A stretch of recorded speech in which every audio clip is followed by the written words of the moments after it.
We are live. This is the Reseller Wake Up, episode 141, and we are here on a Monday. That kind of doesn't even feel like Monday right now because yesterday we just decided to do a random hangout, and it ended up going for like 4 hours. So if you guys missed that, you can go back and check it out. All we were doing was just doing like an old school working hangout like we always do, or like we used to do before we started doing the show, but we did it live so you guys could kind of see how we package FBA stuff. Getting our shipments ready to go and all that, and we were talking about different stuff. We had Delmar Lake on.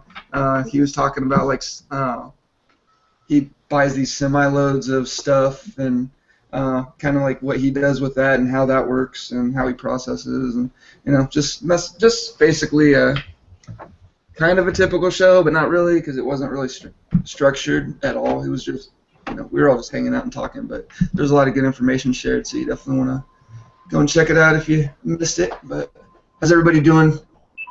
Aside from that, I saw Deb was on our show last night, getting Little Miss Famous here. She's all over the place. What's up, Deb? She's a show ho. I am a show ho. I'm just like all over the shows. Like, hey. You guys hear that? My name's Deb. Do you hear that static and echo? Yeah. You hear any static? My God. I have no idea what was going on last night, but it was his air conditioner. Yeah, but it doesn't. You don't hear it when he's talking. It's only when you were talking. I know. I think because since it's a noise from his side, the noise cancellation feature of a microphone is probably picking up his voice as being louder and knocking out the rest of the noise. Right. Yeah, that's what I figured. Something like that. And that's why when I was doing it, since I'm not talking into his microphone, then it's not canceling out the noise. So annoying. I was getting so frustrated. I was like, it's not me, bro. Shut up. So what's up?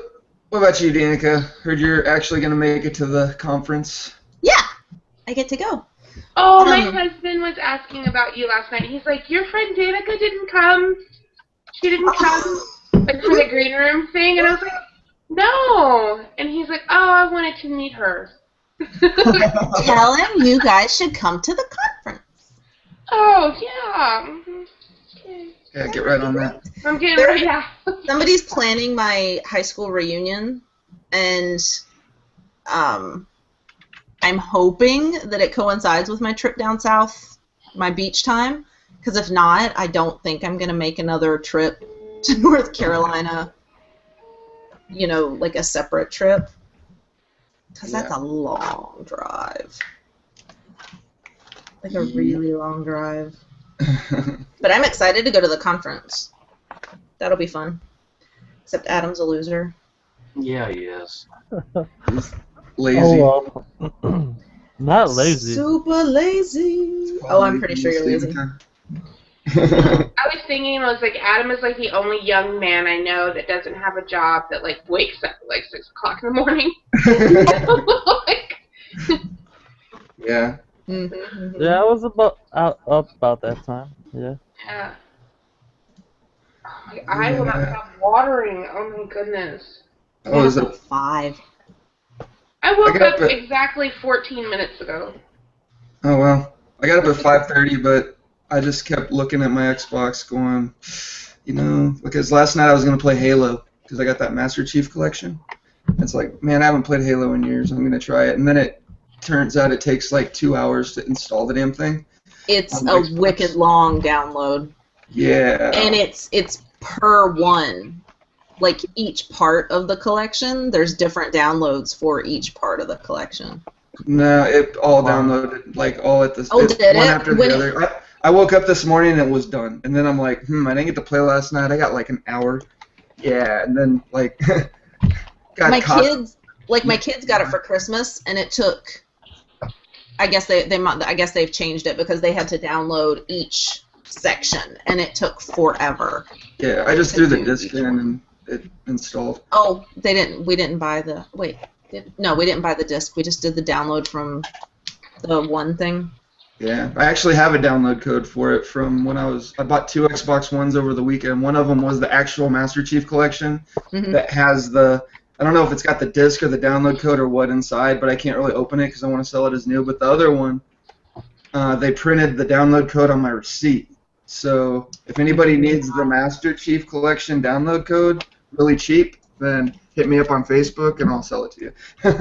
Nice. That's cool that they put it on the receipt. Yeah, because I don't need it. I've got the disc. So, but yeah, I kept looking at it. I'm like, man, I got 2 copies of it. Plus, I got the disc.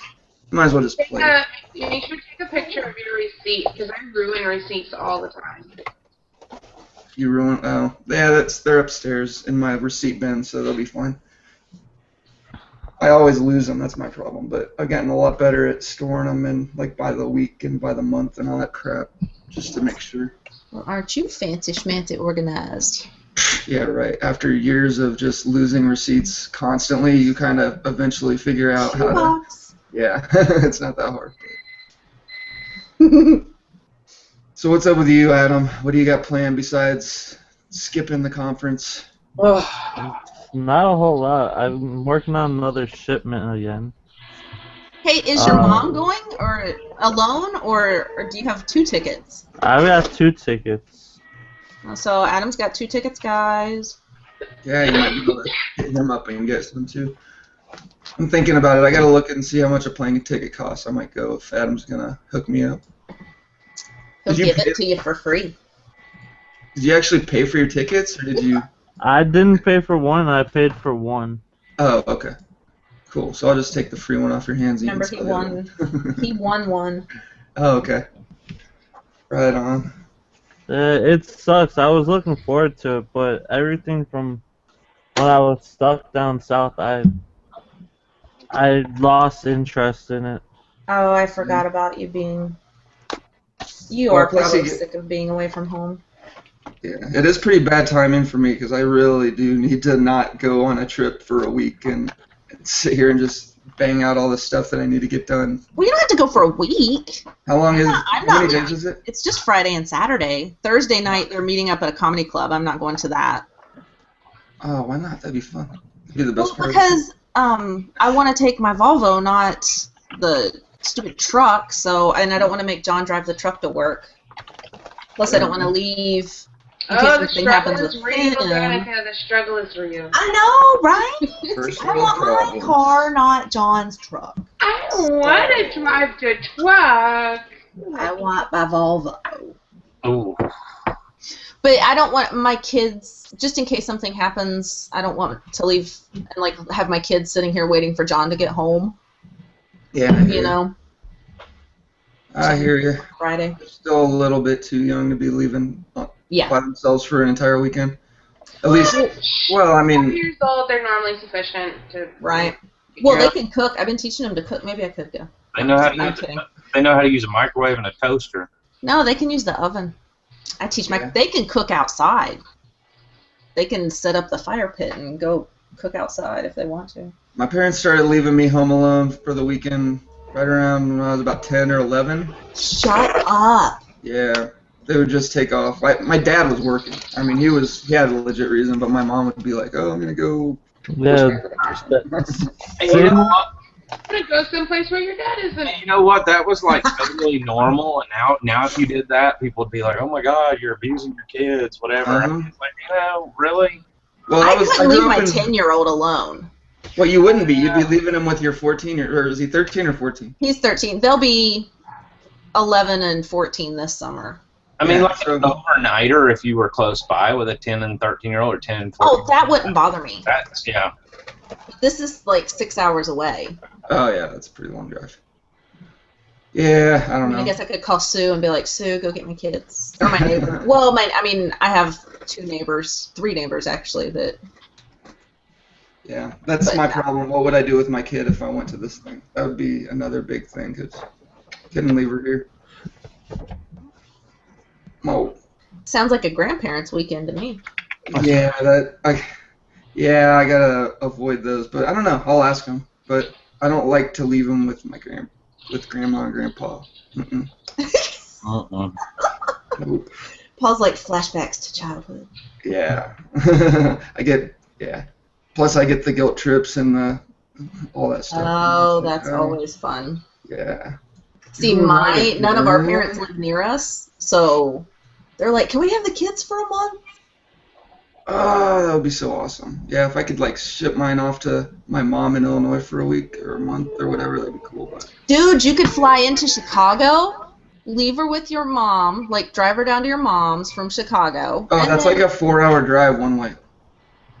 You are just a cab. all kinds of whiny. I know, right? Put her on a bus. You'll be fine. Just fly into Milwaukee, and you can leave her here with John and my guys, and then you and I'll drive up together. Oh, there we go. Yeah, that would be a good one. Yeah, because no matter how nice your guys are, if he told his wife, I'm leaving our 5-year-old with some dude and his kids for the week, that would really fly. So that I can take off with his wife for the week. Right, so I can go with his wife. We're going to go to this conference. We're going to go stay at a hotel for a week in a town. I'm going to leave the baby with this guy. I'll be back. Yeah, that's totally legit. No, it's my friend from YouTube. You know who I'm talking about. Right? Totally legit. Who can have a problem with that? Right. Why are you acting that way? I don't know why you're getting all crazy. Now you're just getting upset. You're just being overreacting. Right? You are so overreacting. Yeah, I could just see how that conversation goes. That'd go great. That would be awesome. Yeah. But you'd have to tape it, like Periscope that stuff. Fight with my wife. Yep. Take one. Well, it's Periscope. There are no takes. Right. Well, with mine there are, because I always press a little button and accidentally leave and have to come back again. There's that. They Press have the got button to and find it a just way to freezes. deactivate the button, because I stopped and started like 4 times. Yeah, my phone just keeps freezing. Like the video will freeze, and I think people can still hear me and they can still chat with each other and have the hearts, but the video's frozen. Yeah, and it's still running though, because I looked at one of mine and I thought it was totally frozen, like it wasn't working. The video was still going? It was still working. Oh, yeah. Well, I don't know. Periscope's still a little buggy, but I'm sure they'll get it worked out. So what do you got going this week, Dusty? Ooh, I'll take that offer. Shipping, still on a listing spree. Totally got on a roll, cleaned out my office. The saggy shelf behind me is, where's my camera, is actually like this shelf right here. It's like pretty much cleaned off except for that battery charger that I got to ship out FedEx. Pretty much below it, organized all that crap. All the stuff over there is like organized. We now have one section that's nothing but unlisted crap instead of it being spread all over the place. So I'm knocking it out. Aren't you fancy? No, I'm proud of myself because it's been a disaster for over a year and a half. It's such a good feeling, right? Isn't it? To like, now you know why I was standing in the middle of my patio going, look, can stand like this and not touch anything. I mean, I consolidated like old ratty boxes and crap like that, and those went to the trash, to the street for the trash, and bags of crap, and I got 4 storage totes full of crap to just donate. And I'm getting there. Nice. That's awesome. Yeah, I'm getting buried again. I got to get this shipment out. Every time I do an FBA shipment, it just usually my front room and my computer area looks like my house exploded, or a video game store exploded at least. I just got stacks of games everywhere, and then of course you always end up with like 10 or 15, 20% of the entire shipment that turns out you can't send to FBA for whatever reason. I've got a little bit. I don't really have enough to do with it. There's a textbook in there that I probably should just go ahead and merchant fulfill for now. It was ranked like 30,000 and probably sell. Yeah. $50, $60 book if I send it in. I mean, and then the other stuff that's in that shipment is really like just not that important that it really needs to get there. So I'm just kind of waiting because I know they're going to split it up into about 3 centers, and I'm waiting until I have enough crap. So I kind of put Amazon on hold. I'm kind of concentrating more on the quick money, eBay, on the PayPal card, pull the cash off, pay some bills, do whatever. So Amazon's on autopilot. Yeah, I'm gonna get one more shipment out, and then it's gonna be focused on eBay. Yeah, and Louis the Seller, you're right, I did not break anything. Huh. Because the pavement wasn't wet or icy. Although I've still, like, I don't know, I think I got post-traumatic stress disorder or something. Every time I go down the driveway in the dark toward the end of it, I'm like, my body tenses up. You just leave the trash can and run back up to the house. No, I made Gabe my son take the green can into the road last night. I was like, nah. Boxes and stuff I can handle on my own, but not the green can. Somebody else can do that from now on. I retired on that.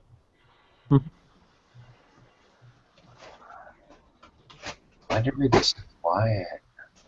I'm trying to categorize my expenses because I didn't like GoDaddy telling me I had negative $900 and something in profit because my rent check went through. So because it needs to be put as a personal expense. So now I'm categorizing my expenses. I'm working on a Amazon ad. And my eyeballs won't stop watering and focus. Eyeballs are watering. My eyeballs watering. Awful. I'm actually caught up. I've got all my stuff ready for postal. I just sold something else. I've got it sitting here waiting on them to pay. I've got 3 items that are going to go FedEx, but I'm just going to take them to my pack and ship store because they're big and bulky, and he'll ship them. He'll package them cheap, and I don't feel like dealing with it. And then I listed a pair of Bose speakers last night. This is pretty cool that I got out of that whole big electronics storage unit haul thing. Listed a pair of Bose speakers. They got some veneer issue on the faux walnut grain, whatever. Like the veneer is totally gone in the face of one of them. The going price is about $250 to $300 in good condition. And so I did $199 or best offer, and the guy didn't even bother to make an offer. He just totally bought them. Full price of $199. I listed them. I went to the kitchen to get another beer and had my phone in my pocket and heard cha-ching as I was opening the refrigerator. Every time I've ever listed Bose stuff, it just goes like nothing right away. Well, I mean, don't find enough of it. This particular series and model and series and whatever, if you look on there right now, there's like 25 pairs listed, and a lot of them are cheaper than the ones I have. But of course, he hasn't paid yet either, but he's got, I think he had decent feedback. I'm not real worried about it. Yeah, and he had like something to do with audio, being an audio file in his name. Yeah, 536 feedback. He'll be good. I ain't sweating it.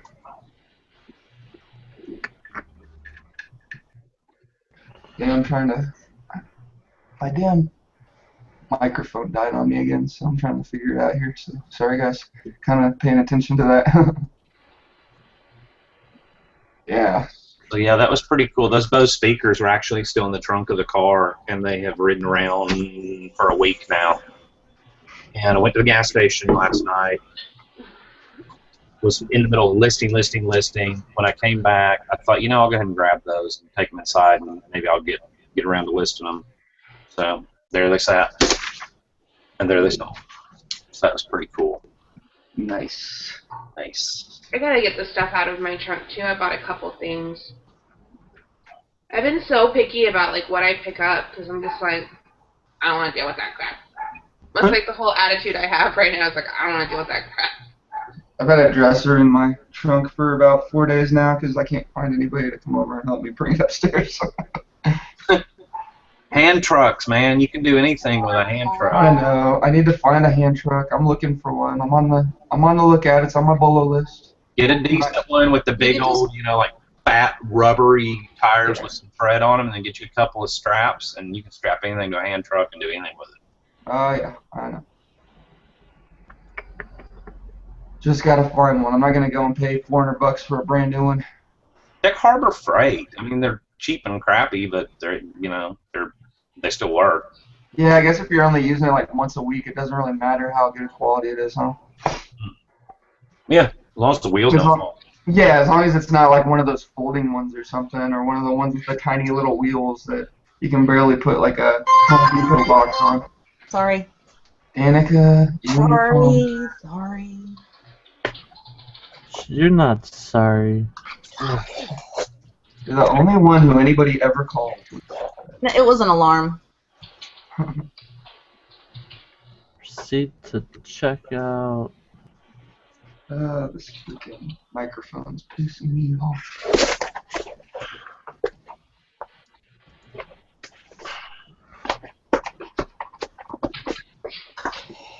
So, yeah, once I got FBA shipment to do, I still gotta get up some of that martial arts gear listed. I got maybe like a third of it listed so far. It's taken me so long to like just sit there and do it, but it sucks. What's stupid is how quick it is. You know, I mean, I just go out to my storage unit, take a few pictures, and then set up a draft, and then I come home and do my description and list it. And like, I just can't. It's hard for me to get good pictures out there because you're outside, and you know, I'm using my webcam or my phone and everything. But I'm turning out pretty good with photo views. I just go through and edit everything down, and they look pretty good when they're done. But gotta sell a lot more of them. They're taking too long, moving too slow. Damn storage unit costs too much to have them be selling like 2 or 3 a week. I knew they'd sell slow, but I just didn't think they'd sell that stuff. Are you gonna move all that stuff over to your warehouse? No way! I can't fit it in there. That's way too much stuff. Like I've got like giant bins. I mean, they're probably about twice the size of my kitchen table. Each bin full of like these little gloves and foot pads for karate. I have what else is on my list? I'm going to go to the post office today. I'm going to go to the main post office and go around behind it and see if I can get about 50 mail totes. I'm going to totally fill the car up. Because they're good for storage when you're not putting mail in them. No, I probably go through 2 mail totes today of outgoing mail in and out. And my mailman brings them when he has them. He just doesn't really bring them anymore. But what else was I going to do? I'm going to get rid of all those Army hats that I got a long time ago. They're Dutch Army surplus, and they're like the ones with the flaps. You remember those? I bought like 200 and something of them. Oh, yeah. I remember those. I sold a few on eBay, and then, of course, it got to be springtime, so they just kind of died. But I'm going to just wholesale those out, either try the Army surplus store here in town or running them on Craigslist. Because those were 3 full, the huge black hefty bags on a shelf. So now they're in the living room. They got to go. Did you make your money back already? I probably sold less than 10 of them at like $12.99. I probably got half my money back. So at this point, I'm just going to flip them for what I paid for them, and then there'll be some profit. But I don't have the space to wait around on them for this year, for this winter. I don't feel like messing with them. It's really more about space. And they're not, they weren't really burning up the world. And I tried revising my titles several different times and changing different things in the listing. I just couldn't get them to take off. I even tried putting them in hunting and got them out of the military category. I dual listed them. I mean, I did everything. Checked completed keywords and copied their title on the ones that we're selling. What else? I've got an antique bed in our living room that's gorgeous. It's solid mahogany, made in about probably 1850s.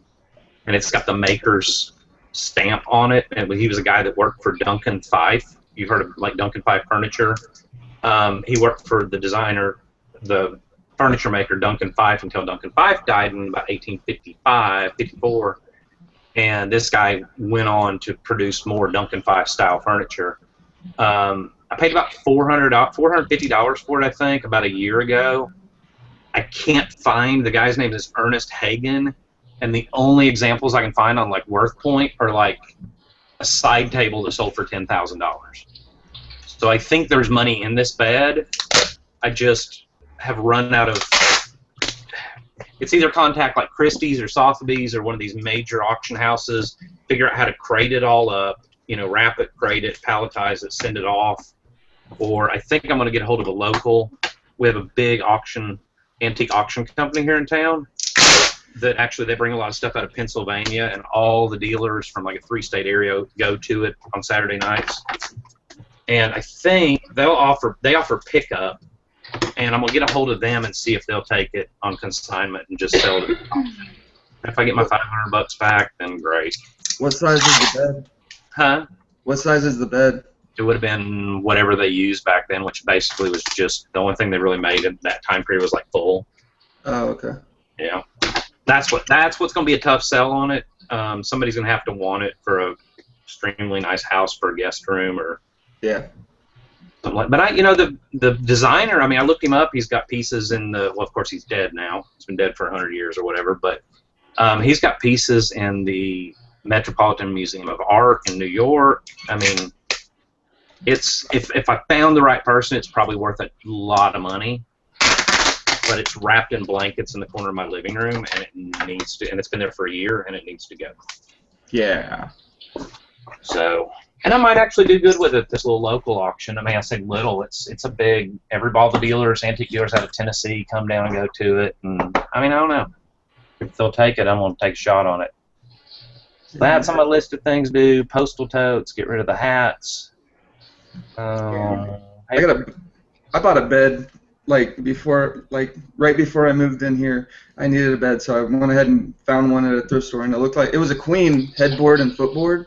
But It turns out that it had the rails on the outside and another set of rails on the inside, and the inside rails would make it a full.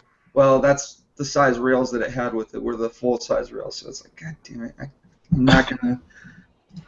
So of course I went out and bought a brand new queen size mattress and box springs, set the bed up, put the box springs on, and it's like, oh man. So now I got a bed sitting upstairs that I need to get rid of. But I don't know. You should just build a new bed. That's what I'm doing. Oh yeah, you are, huh? Mhm. Yeah, that's a good idea actually. I could just it's not hard. I know. I could take the headboard and it's like I said, it's a queen size headboard, and I've got a metal frame on my bed right now and everything. I just went and bought one at Goodwill for like $10, and I could it's got the screws, so you can just screw the headboard in. But you know how that hangs off the end? Mm-hmm. I don't know how to set the footboard up. I would have to get another set of rails or rig something up to set up the footboard. You could make side rails. I could do that too. You know what I mean? Honestly, it wouldn't be, just get 2 nice pieces of wood. Is it stained or painted? It's stained, which makes it even easier. Yeah. I like stain better than painting. I don't like painted wood. No. Nope. Nope. I've got 4-inch baseboards in my house that I'm trying to. They painted some of them, so I have to sit there with my heat gun and scrape it. I've been doing little bits for years. I get so bored with it. Yeah. John's like, why don't we just replace it? And I'm like, it's the original stuff. We can't replace it. Right. Yeah, just get one of those sander things. Well, he's got a really nice Festool sander. I could, because there's a small section of the floor where we needed to strip it, and I've just been using the Festool sander to do it, to take the old stain and glue, because they put linoleum in part of it. I have no idea why. And it's been taking the glue and the stain off. So surely it would take off a couple layers of paint. Oh yeah. I didn't think about that. Should rip right through it. And if it's hardwood, then you've probably got to get 2 or 3 inches. Yeah, it's old school. Yeah. Those old slabs, you can refinish those a dozen times before you got to replace the floor. Well, no, the floor is maple. Oh, okay. But yeah, there's still plenty of floor left. But the baseboards, or oak, so I'm sure so. And they're plenty thick, so it wouldn't, even if it chunked out a little bit of it, it would be fine. Mm-hmm. I should try that. That's a good idea. Yep. So. Yep. I found out that I get to do the patio in the side yard. When my father-in-law gets here, he's going to help me do the patio so that John doesn't have to stop working on stuff in here. Like repaint it or stain it or whatever? No, make one. Oh, you're building a patio? Yeah. Yep. I just want pavers and some raised garden boxes. But we found a self-irrigating raised bed plan. Wicked cool. So I want those. Like, I think 6 or 8 of those we're going to put outside. So I'm really excited. We'll have a nice place to sit outside to eat and stuff. Harbor Freight has a 600-pound capacity heavy-duty hand truck on sale, normally $60 for $37.99. I will be going to Harbor Freight right and after. use the 20% off coupon and get you free screwdrivers. Yay! Yeah, don't they? You have to download the coupon, right? Yeah, if you didn't get it in the mail or have one from the ads. Yeah, I don't get anything in the mail anymore. I haven't updated my address with anybody yet. Yeah. There's an easy way to get off the mailing lists. Right, exactly. Just move and don't tell them. No, the problem is even Amazon. I went through Amazon and I took off all my old addresses, and then I had 7 different instances because every time I buy something, I would just manually put the address in. I didn't realize they just had that quick thing where every time you put an address in, they save it, even if it's the same. So I had a page full of my old addresses. So I go through and delete every one of them, but I guess I missed one because I had something where I was trying to apply a coupon or something, and it wouldn't do it, and I had to refresh everything a couple times, and then I finally got it to go in, but I didn't realize that it also reverted my address to my original address, so it ended up going back there. Luckily, we know the people that bought my house, so. Oh, that's nice. Yeah, I can just be like, hey, guys, I screwed up again. Oh. Yeah, I did have one eBay return go back to them. That actually made me really mad because the first thing that I did when I moved out was changed everything on eBay. I don't know why it went back automatically to my old address. That's weird.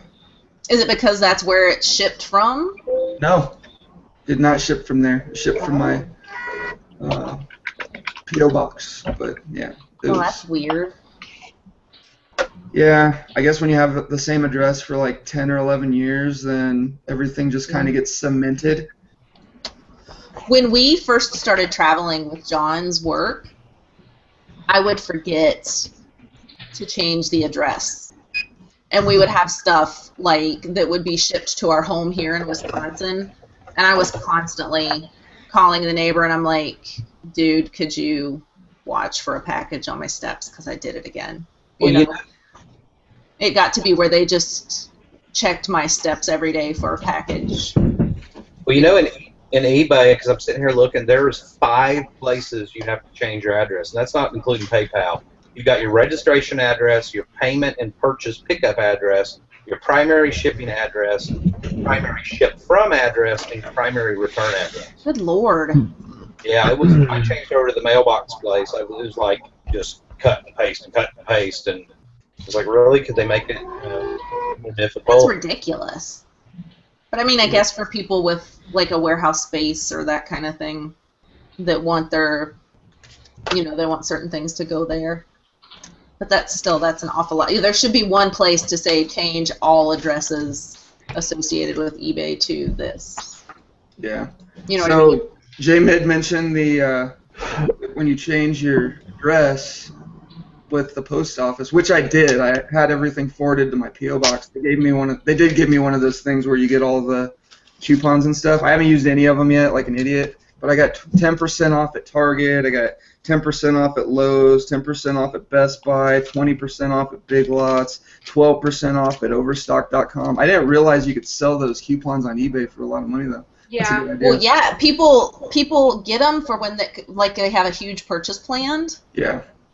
Because I've done it. I changed my address before I went to go buy my computer. Mhm. Like it cost me $1 to change it because that's what they charge you to authorize your address.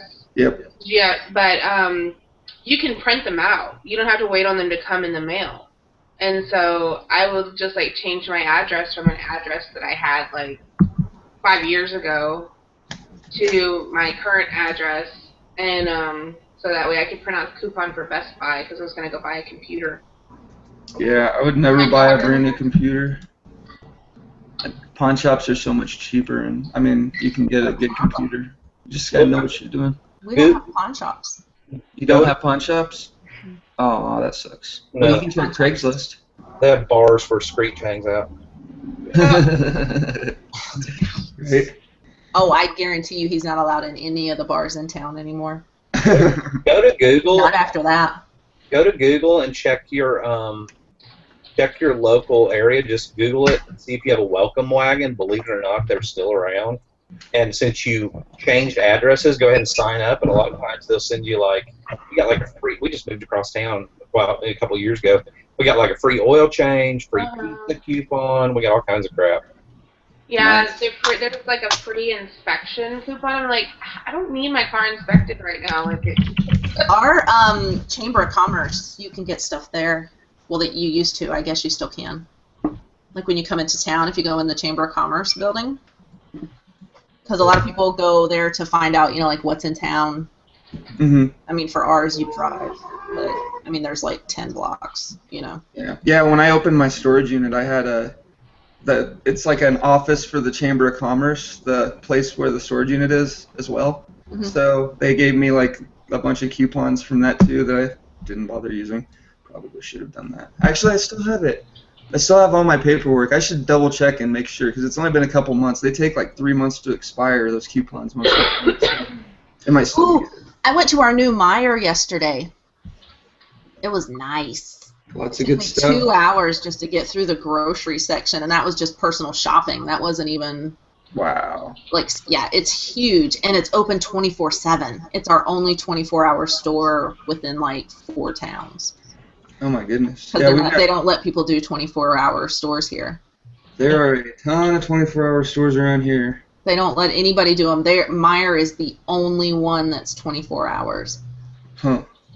That's Yeah. pretty cool. Yeah, that's awesome. I love, love, love Meijer. We don't have a Myers yet. I was reading last night on one of the websites we're supposedly finally getting a Trader Joe's. Well, Meijer has a lot of their produce is phenomenal, and they purchase a lot of local. They get as much of their stuff locally as they can, the produce and things. Yeah, we've got a Trader Joe's, but it's in a part of town that I never go to. I drove past it one time, and I'm not gonna go out of my way to go check I out like Trader Trader Joe's. Joe's. We have to go to Milwaukee to go to Trader Joe's. ours is like right down the street from my house, and I've only been there once. I love Trader. My mom, down in Wilmington, the Trader Joe's is 2 blocks from her house. But the parking lot is such it's on 2 of the busiest streets in Wilmington, and getting in and out of there it's a nightmare. And the parking lot is so small that we just walk from my mom's house. The Trader Joe's by my house is the same way. The parking lot is a nightmare. It wasn't Oh my meant God. to have all of those businesses in there, and they kept. I love trees, but they kept all the trees when they did the parking lot, right? So they kept all the trees when they did the parking lot. So there's like these weird, like spaces that you have to park in, and there's like the Trader Joe's is right next door to a Starbucks, where people sit there all day long. Yeah, And leech off of the Wi-Fi. yeah, 'cause that one's really nice. It's all shaded, and they've got a big patio, which most of the Starbucks don't have huge, massive, natural kind of patios. And so people just hang out there all day long and take up the parking spaces. The new Meijer, inside they have a Starbucks, and if you go across the street and back towards the main road, I don't know, a quarter mile is the actual Starbucks store. So it's like you've got a Starbucks right across the street from a Starbucks in, a town that has like I think Grafton has like 10 or 12,000 people, and it was still packed. The Starbucks in Meyer still had a crap ton of people sitting there. I mean, it was mostly old men waiting for old women, but sitting there drinking coffee. But I was like, oh my gosh. Yep. I have to go so I can take Brayden to the orthodontist. Okay. I'll see you guys tonight. Yep. Bye. We're going to talk about very important topics. Yeah. Dusty wants to talk about feet, so look forward to that. I have this boyfriend one, and I'm just kidding. Bye. See, yeah, so Prophet Talks on at 8 o'clock Eastern if you guys want to watch that. What are you guys talking about? Do you literally have no idea still? Yeah.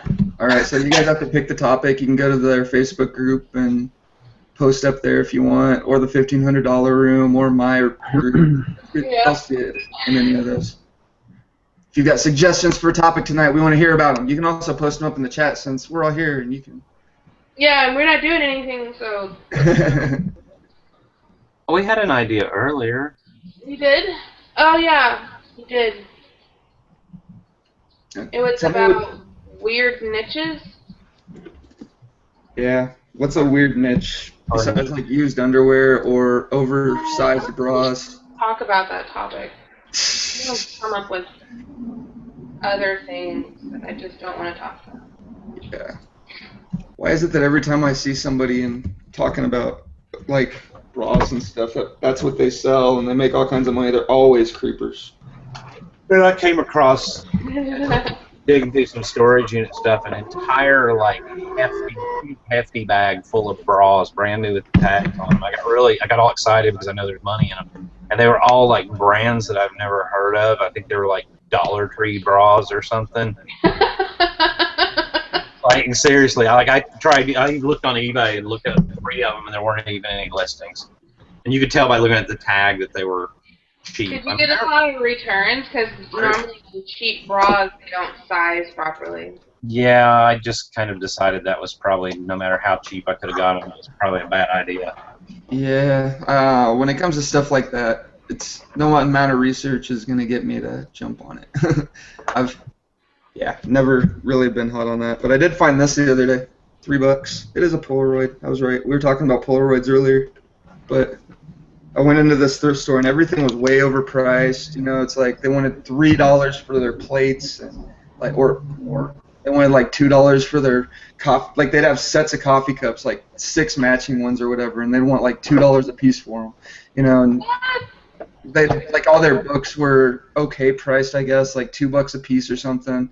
They had video games for like $5 each, but they were all PlayStation 2, Madden 97, whatever, that kind of crap.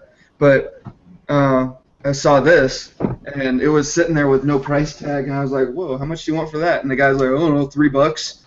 I was like, seriously? Looking at everything else, I thought he was joking. It's like, you guys are crazy on your prices. And it's like, yeah, what is $3? Is that okay? I was like, yeah, if you're serious. So, which model is it? it is I'm trying to figure out how to open it. I had it opened when I was at the Some of those land cameras used to be, it's been a long time since I sold one. Some of them were really good and some of them were okay, but I can't remember which ones the models were that were good. It's a 250. 250? Yeah.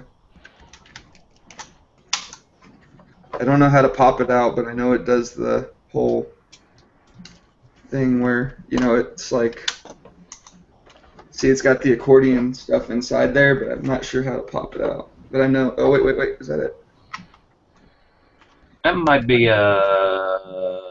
I looked it up. They were like $130. Yeah, about $100+ with the case, and if you got the flashes and all that crap with it. Yeah. The manual, which you probably did. I don't know about the manual. Let me see what all's in here. I've got it's got the little casing. It's got the original leather case. But I mean, look at this thing. It looks brand new. Perfect. No cracks or anything. And then, what else do we have? Yeah.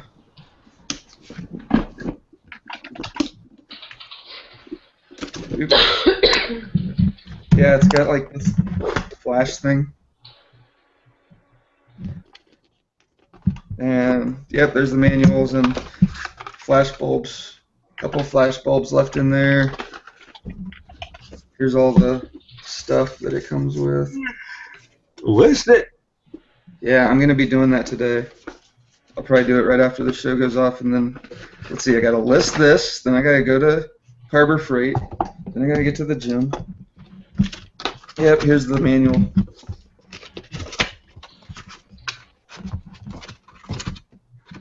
Very good, very good. If I can pull it out without ripping it up.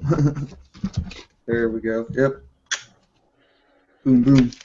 So I guess it's complete. That was a pretty good find. Oh, that was done.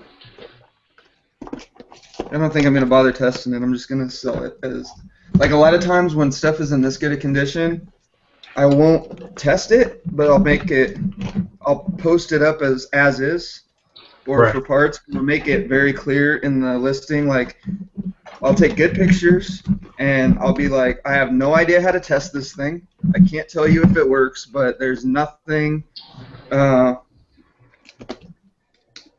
There's nothing physically wrong with it to suggest that it wouldn't. It's in excellent condition. It looks like it's been very well taken care of, blah, blah, blah. See the pics for yourself.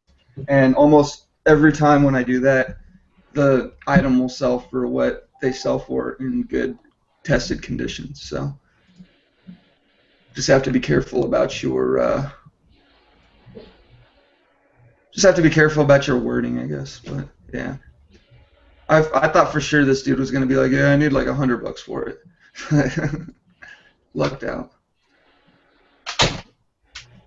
So Joe asked me, or he said, set up the show with Lamar about pallet buys. Yeah, I'm just waiting for him to get with me about, like, get me his address and everything so I can ship him the camera. And the Hangout Blue has pretty much melted his phone down yesterday. Like, totally fried it, and he's got just a regular laptop. And I don't know if I know a lot of the people that watch the shows don't really get into the Hangouts that much, or maybe they do after the show or whatever, and they don't really talk that much. But if you're just using a laptop camera with a laptop mic, it ain't gonna work unless it's unless it's a newer laptop, like a high quality one. Yeah, but you've got a decent laptop, right? I guess I bought it for $100 off Facebook. I've got a decent laptop, but I mean it's like an i5 with 4 gigs of RAM and all that. But the camera and microphone are so bad on it that if I try and get into a Hangout, it freezes. It sounds like crap. It just doesn't work because it's a business laptop. It has no video card. You know, I mean it's just really bad. Yeah, mine's just like it's a Dell. I think it's an i3. And I put extra RAM in it, so I think it's up to 4 now. Or it might be up to 6. Oh, it's 6 now. Nice. But yeah, I mean, you've got to have a decent camera if you're going to try and get into the Hangouts on a laptop most of the time, unless it's a newer laptop that's like made for, chatting. Socializing. Yeah, socializing. If it's just a business laptop. I wonder what my daughter's camera looks like, because hers is just like a cheap HP Stream, but those are made like specifically just to be like internet computers, you know? So I'm thinking that it actually might have a decent camera, because that's what it's for. Like, it's for Skyping and getting online. Right. Yep. So look, I got a great deal on that thing. They're $199, and I got it for $142 at Best Buy. Nice. Yeah. I gotta go to Best Buy and see if I can find anything. Have any of you guys ever been able to source anything from Best Buy? Like Adam, maybe. I know you get pretty deep in the retail art. I've never found anything to resell at Best Buy. I haven't either. I maybe found one thing, but I stay away from Best Buy.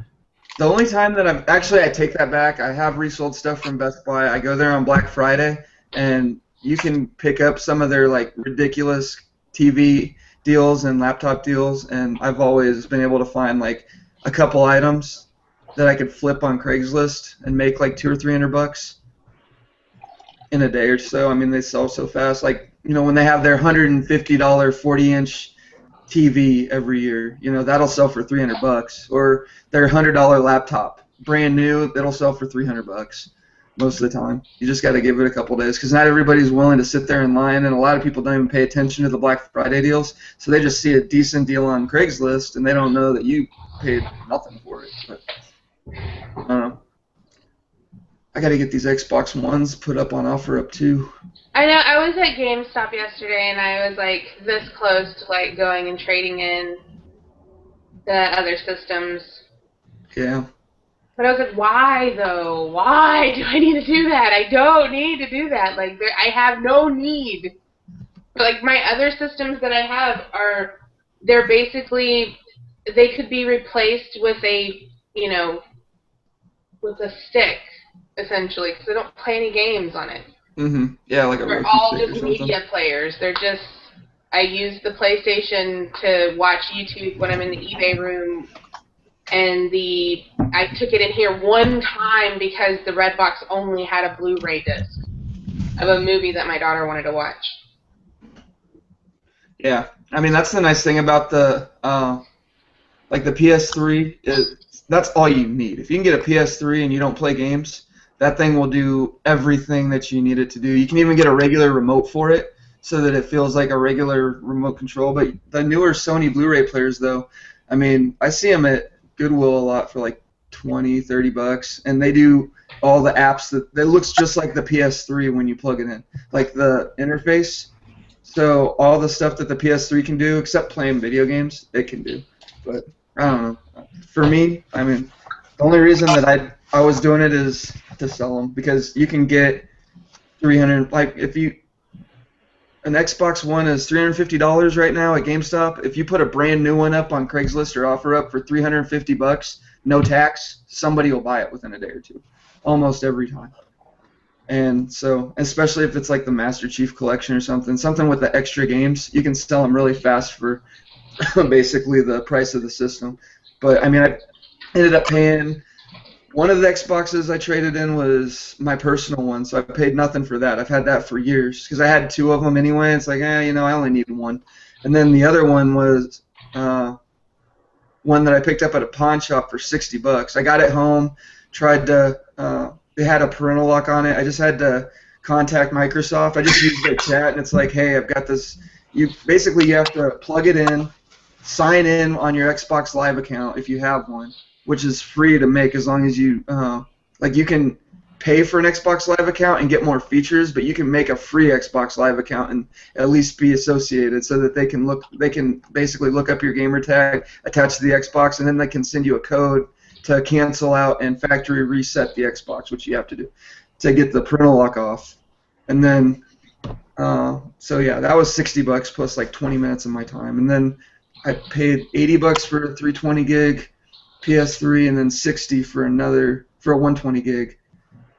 So for two Xbox Ones, plus $80 in gift cards, plus two Master Chief Collection codes, I ended up paying $160,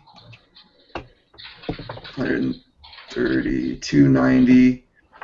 I did notice at the store yesterday $370. people were bringing in their systems, and two guys didn't bring the AV cables with them or an HDMI. And so she was telling them she couldn't take their system, that they needed to go home and get theirs, or they could buy the ones that they had there, you know, and go ahead and complete the deal. Those basically, like, they were losing like $18 that they didn't go home and get their cables. Yeah, or you can buy a cable for $4 off of their rack because they have those cables. They were 18. The what? They were 18. They were $18.99 for their cables. For an AV cable for a 360? Yeah, for a PlayStation.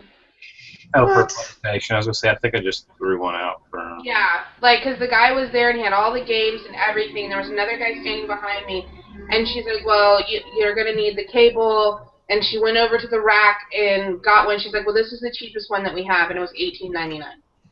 I mean, honestly, I would still probably pay that, but there's a... Paul, do you have a Wii adapter? What So you Wii don't adapter? Regular Wii. For power supply? Yeah. I use them all the Mine's like time. fried. Yeah, I'll send you one. Just give me your address. It's okay. I'll go down to the Goodwill computer store. Somebody told me they had some down there.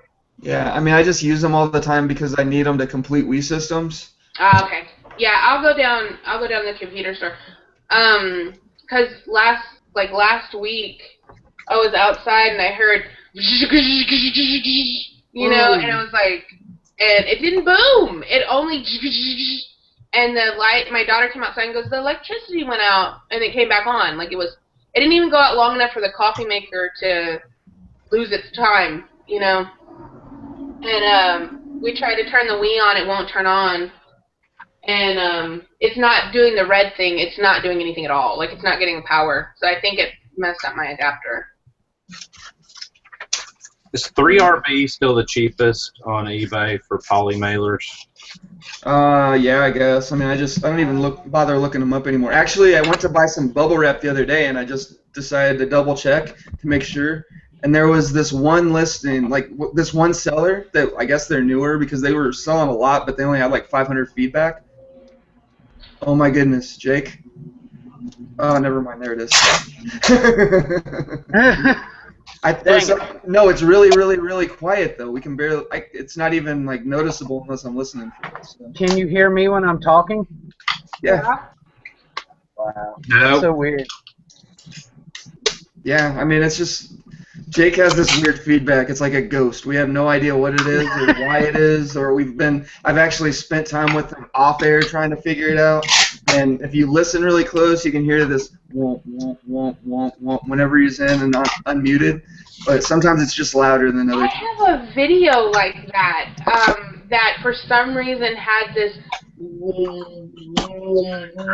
kind of thing, and I'm like, what in the hell is it? It was bugging me, like when I was trying to listen, because I was trying to watch. I always watched one of the video to make sure, like, something stupid didn't happen and I didn't notice.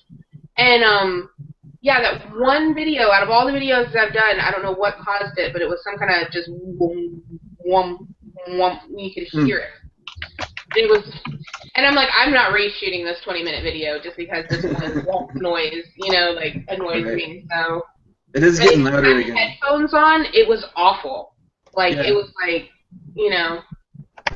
it sounded like the neighbor had a bass going.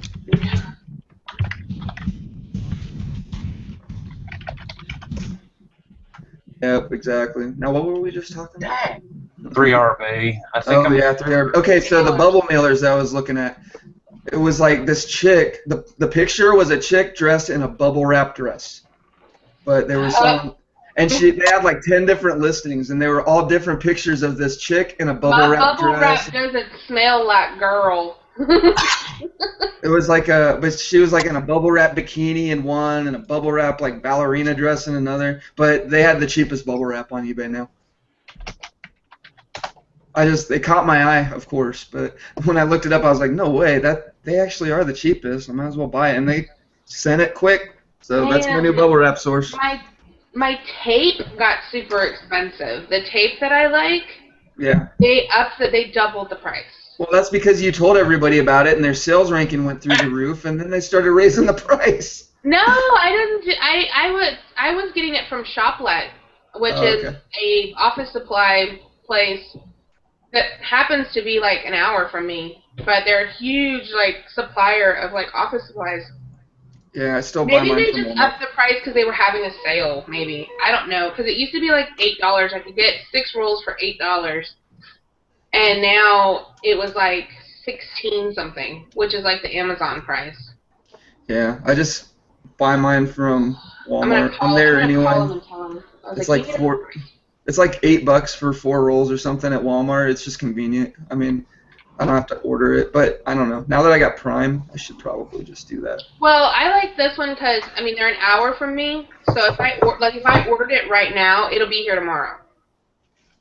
Okay. Like if I order tape and it's free, like it's free shipping, and so if you select when you create an account that you're a business, you get priority, like you get expedited processing, through the ship, like they're gonna box it faster than the people that aren't.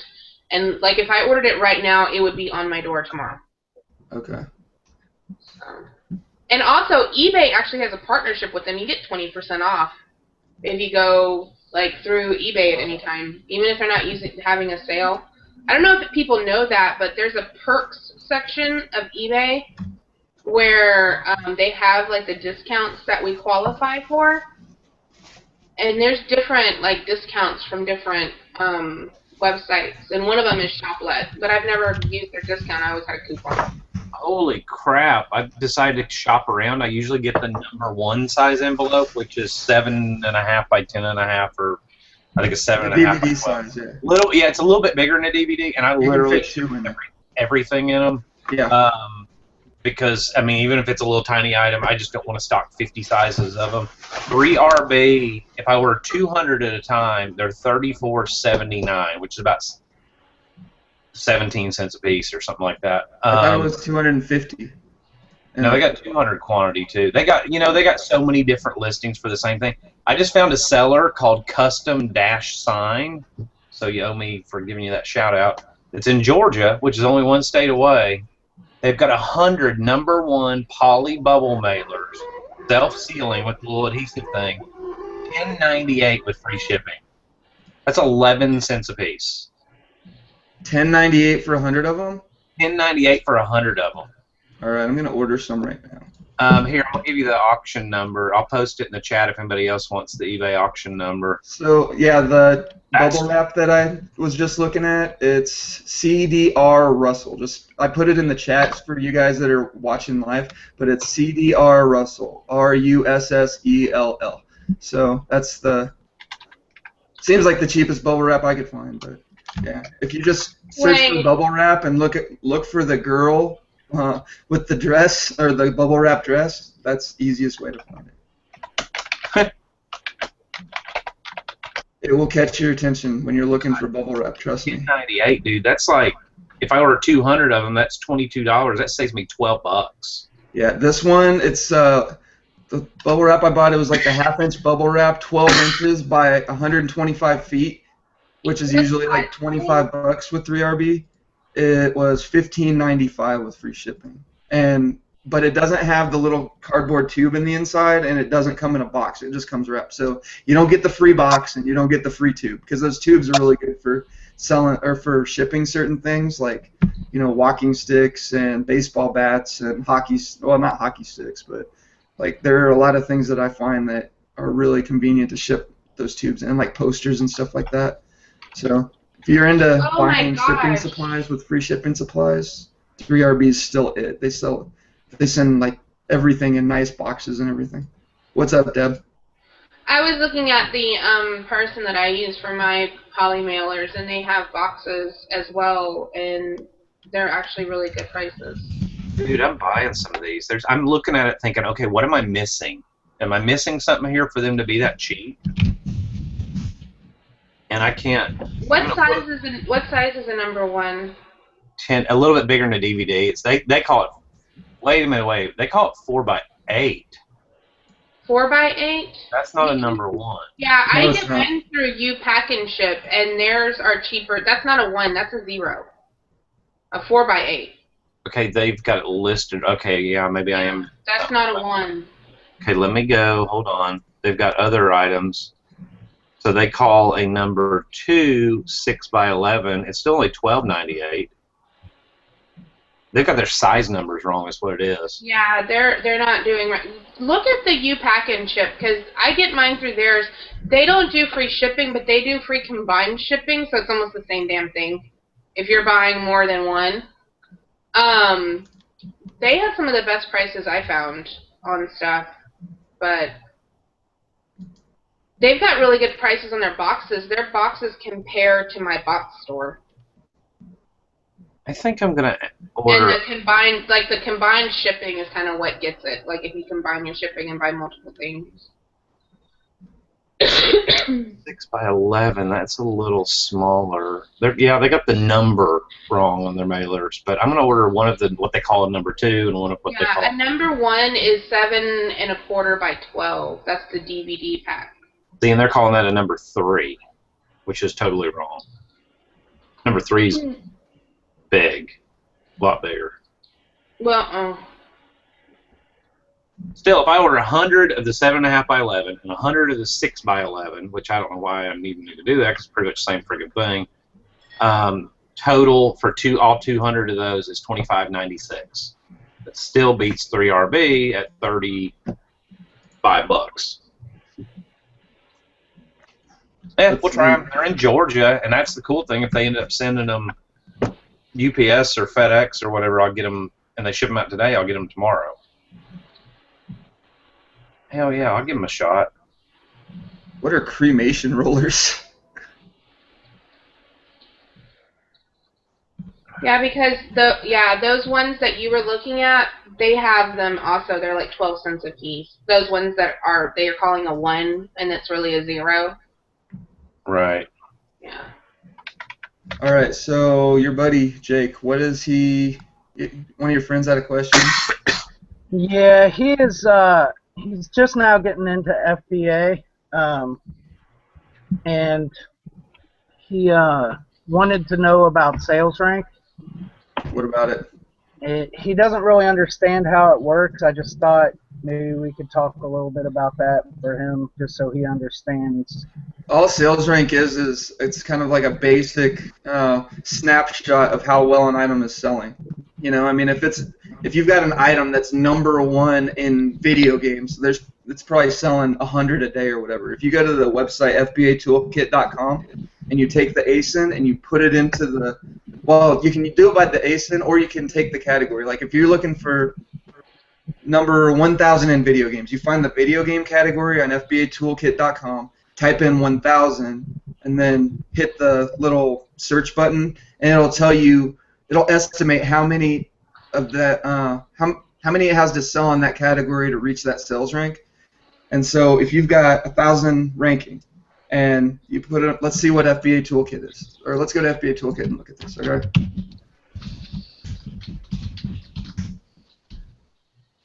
So let's look at toys and games. You're looking for rank 1,000. Like you scan something, it's ranked 1,000 in toys and games. You don't even have to have the ASIN or anything. It'll be basically like it'll tell you how many on average it sold in the last 30 days, which is 12 at 1,000 ranking. And then in the last day, they average usually for some reason the average is most of the time a little higher, but yeah. This will say estimated sales per day for the rank 1,000, 12 per day for the last 30 days, and estimated 11 in the last day. Now, if you find something in toys and games that's 10,000 ranking, now it goes down to. Hold on. But you really got to look at the history, though, too. I guess the best way to explain to him, because just because it's at 10,000 ranking right now, it might have been at 500,000, and all of a sudden it sold 2, and it hadn't sold. I was gonna get to that too, but I mean, this is like the base, like the snapshot. You got to go over that before you kind of before you start to explain. I think the overtime thing. Since we're looking at FBA Toolkit first, this is like the quickest way to get just like that quick little idea of how fast it is. But like if you have a 10,000 ranking in toys and games, now all of a sudden it's 2 sales per day for 30 days, and they had estimated 4 sales in the last day. So that's their way of saying it could be, usually 2 to 4 a day is what to be a 10,000 ranking in toys and games, it would be selling 2 to 4 a day. But I mean, if you're in a different category like home improvement, now 10,000 ranking in home improvement, it's the same. Okay, that was a bad. What about cell phones and accessories? That's one that there's tons of, right? So in cell phones and accessories, 10,000 ranking would mean 3 sales per day, like 3 to 5 sales per day. So, dang. I mean, different categories are just a little different, but like Dusty was saying, you can't just look at that. Because Jungle Scout, you gotta pay like $90 for that, don't you? I sold 4 items on eBay since we started the show. I love Mondays. I have not sold anything on eBay this whole weekend. I think they turned my door blue because I've been listing. I think my door is like black. I sold like sold like 10 items yesterday. I did really good. Well, yeah, when you're listing like you've been listing, that's what's going to happen. You're just going to get huge sales all weekend. Like the other day, I listed like 10 items, and I sold 5 of them within a day. And then I didn't list anything else for the last 3 or 4 days, and I've gotten 0 sales. So if you're not listing, then it doesn't. You can't expect to get. It's definitely about momentum. Yeah, it is. I mean, they'll just push you up on sales rank the more you're listing, and I mean, it gets to the point. It's not like they're ever gonna just shut you off. I don't think. Like, if somebody's searching for your stuff, it'll be there. But if there's 10 pages of stuff of that item that they're searching for, then you might be on page 10 if you haven't listed anything in 2 weeks. But then all of a sudden you list 20 items. Now all of a sudden you're like the 3rd one down. You know, I don't know exactly how it works, but anyway, back to the ranking stuff. Go ahead and what were you saying about the like just because it's 10,000 ranking today? How do you look up? How do you look up the sales history? I personally look at Camel and then I count the peaks. And every time you see a peak where that sales ranking dropped, that indicates that one of them sold, basically. You know, and if I don't see a whole lot of peaks, or you know, I don't over analyze. If it's just, you know, if it's something for $2 that I think might sell for 30, I'm just going to buy it. But if I mine 100 of that item, then I'm definitely going to go in and analyze and count and look at the whatever history Camel has, whether it be 6 months worth of history on it or 3 years, and count those peaks. And then look how far apart those peaks are, and that'll give you an indication, because it'll show the calendar down below of how often, you know, you see 3 peaks in a 1 month period, and then obviously it sold at least 3 or so during that time period. And you can just kind of count those. I mean, Camel is really, really, really the biggest, has been the biggest help on. It is still kind of dodgy though. It is, and it's not an end all, beat all, do all, whatever. But you know, I've got items on Camel. I've got items that I've sold personally, like $150 that I've gotten for the item. And you check Camel, and the highest that they have tracked is like 80 for the item. You know, and it's like you go back in their sales history 5 years, and it's never sold for more than, you know, $80 in their history. But I know I have personally sold them for that, and I think it's the FBA thing. They just don't get all the information for FBA sales. So I mean, it's something that if you're on FBA, then you can just count on your stuff usually selling for a little bit more, and it's likely to sell a little bit faster than if you're selling merchant fulfilled. I'm pretty sure all the merchant fulfilled transactions are there, but I don't know. It's like they just don't catch everything. But I mean, if you scan something, what's up with like when you scan something or you look up an item or a model number, whatever, on Camel, and it's like all the sales records are from 2011, for example, and there's nothing within the last 4 years of it selling, but it's still ranked like 100,000 in whatever category it's in. Sometimes you'll see those little peaks, like sometimes you'll just see them flatline, if that's what you're talking about, and there's no real explanation. Usually for stuff like that, I kind of jump over to eBay and I look at completeds, and I mean, because if it's sold on eBay, it's definitely sold on Amazon. Is kind of my rule of thumb. I don't know of many items that doesn't really apply to, but if I see a real good sell-through rate on that item on eBay, then I know that, hey, it's probably going to definitely be good on. Does it make sense? Yeah. On Amazon. So that's kind of, you know, if something's off with Camel or I can't really make a decision, I definitely go over to eBay and look and see what's happened over there historically. Oh, I do that all the time. It's really a lot of electronics that I have the most issue with on Camel. You know, like VCRs and DVD players and Blu-ray players, if they're older, especially. You know, and there's 2 categories you really can't trust, getting a little deeper into it, that I feel like you really can't trust sales ranking in. Actually, about 3 categories, and that's health and beauty, or health and personal care, rather, beauty, and cell phones. Cell phones are really funky. So are electronics. Electronics in general are really funky. I mean, I've got so many items that don't have a ranking at all that sell all the time. Yep. I don't know. Electronics is just weird. But, I mean, I do the same thing you do. I use eBay as a resource. Like, Right. if I find something that, you know, there's 3 FBA listings for $180 a piece, and then I get on eBay and I see that they're selling for like $100, I know that somebody is probably buying them on eBay to sell on Amazon, and they got to be selling on Amazon for them to be doing it. So then I kind of use that as a guide of Right. whether or not that's going to be a good item to take a risk on or not. You know, and I've got an item. I got an item that I found because I found it at a flea market. I paid $10 for it, and it's worth about $240, $250 on FBA. So I jumped over on eBay, found a couple of them that were in the $49.99 make an offer range, matched those two up, and I've actually already sold one for $239, I think it was. So that was kind of weird. Like, that was one of those like online arbitrage chances. And I don't really do online arbitrage, but it was an item that I kind of found a little niche with.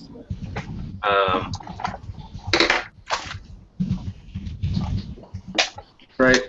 That I couldn't really explain why it was so cheap over on eBay. Yeah. And then there were a bunch of sellers on eBay that had it priced at the 200-ish range. Mm-hmm. You know, that apparently had done their, you know, kind of priced along with Amazon. There are some pretty cool little things that I found on eBay here and there that they pop up often enough that it's worth searching for them all the time.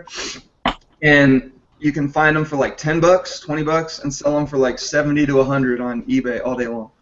But I mean, and they're small. It's not like board games or puzzles or crap like that take forever to sell. It's like little niche electronic stuff that not that many people are looking out for. And I've actually, like DVDs, I don't know if you guys, I know Dusty, you're approved for DVDs. I don't know who else is, but I can't sell DVDs at all on Amazon. But I'll still scan them. And if I'm out there and I find like a DVD box set for $5 that's selling for like $100 on Amazon, I know I can put it up on eBay for $40 or $50, and it'll sell right away to somebody who does that. They buy on eBay to sell on Amazon.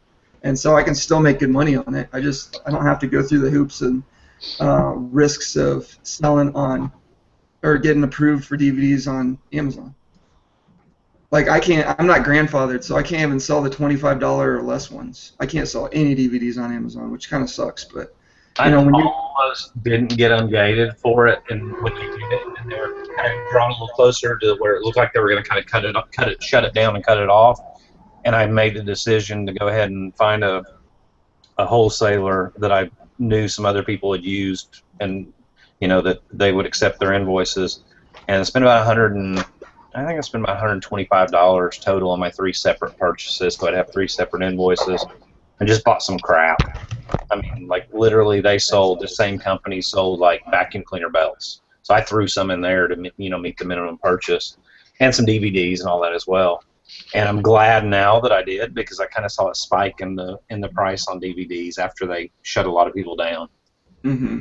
Well, I kind of wish that I would have now, because I do find now that I actually sit there and scan everything, it's like, man, it would be totally worth my time to have gotten ungated when I could have. Because I mean, I'm ungated for everything else, but I don't sell I barely sell clothes. I barely sell shoes. I don't sell jewelry. I don't think I've ever sent a jewelry item in. You know, I mean, I'm ungated for all that stuff, but it's like for clothing, it's almost like you have to private label clothing to do really well on it. I feel like I've gone into Kohl's and scanned everything and not found anything that I would want to try to send into FBA. The 1 or 2 items that I found looked like somebody laid the item out on their bed and then photo fused it. Some of the stuff, it's like it's on a sheet, literally, like the picture's taken on a sheet. You know, I'm not going to try and sell something like that on Amazon, even if it looks like I can make some money, just because I don't want to, deal with that listing and their picture requirements and all that stuff. I've dabbled in clothing since I got ungated, and I've sold socks. Yep. And a couple pairs of shoes, and that's about it. It just doesn't really, and knock on wood, they haven't been returned, and it just doesn't really, I don't know, it's not something I'm concentrate on. I mean, I'll check like the clearance rack at TJ Maxx. Actually, that was a couple of the items I found, like some 8-packs of Reeboks socks or whatever that I could make some money off of because they were marked down super cheap on clearance. And then I went to, not Payless. I think it was Payless. It was one of those like shoe warehouse kind of places, and I went to their clearance section. No, it wasn't Payless. You were at where was I? You were at the Shoes for Less? Rack. No, it wasn't Rack Room. It was a discount shoe place. It wasn't Payless. They were these god awful. I don't even remember the company, but they looked like Toms if you've seen those. But they were like camo, like real tree camo. Man would wear. They were, and it was like buy one pair, get one 50% off, and it applied to clearance. So I ended up with like I don't know $12 a pair in them, and I sold them for I think I got $49.99. Nice. And they sold within 2 months, maybe. I was at a garage sale over the weekend, and this lady, I had bought, I bought a big box of magic, like a magic bullet thing for like $5 that had all the attachments in it and everything. And then I bought a stack of electronics, and it was all like Techniques home theater equipment. And then there was a Samsung DVD VCR combo in there, and then some other amp, like some home theater amp that was really high end. I paid like $15 for the stack, and every piece was at least $50 to $100 a piece. And then there was like one of the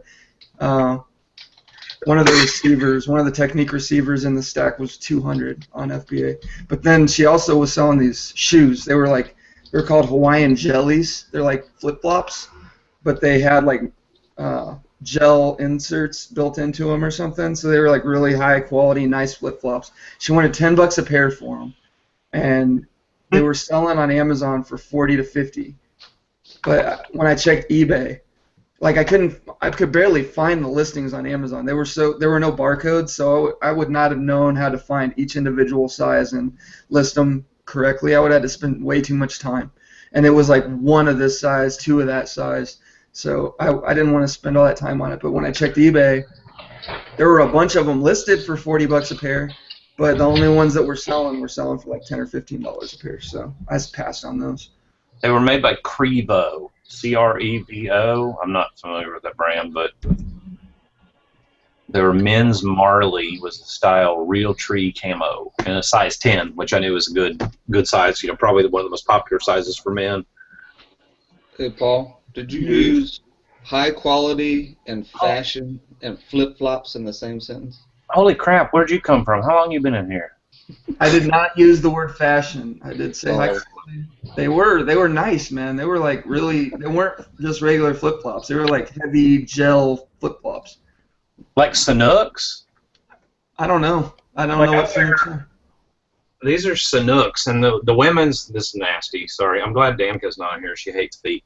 But in the women's, they call them, say they're made out of yoga mats. And in the men's, they call them beer koozie material to be more, manly or whatever. But, dude, they're the most comfortable flip-flops. Like, I walked all over Disney World and all over Florida last year and this year in the same pair. Yeah, they sell really well. I find them used a lot, and they don't last in my store very long. There's a store here called Tyler's, and they opened up an outlet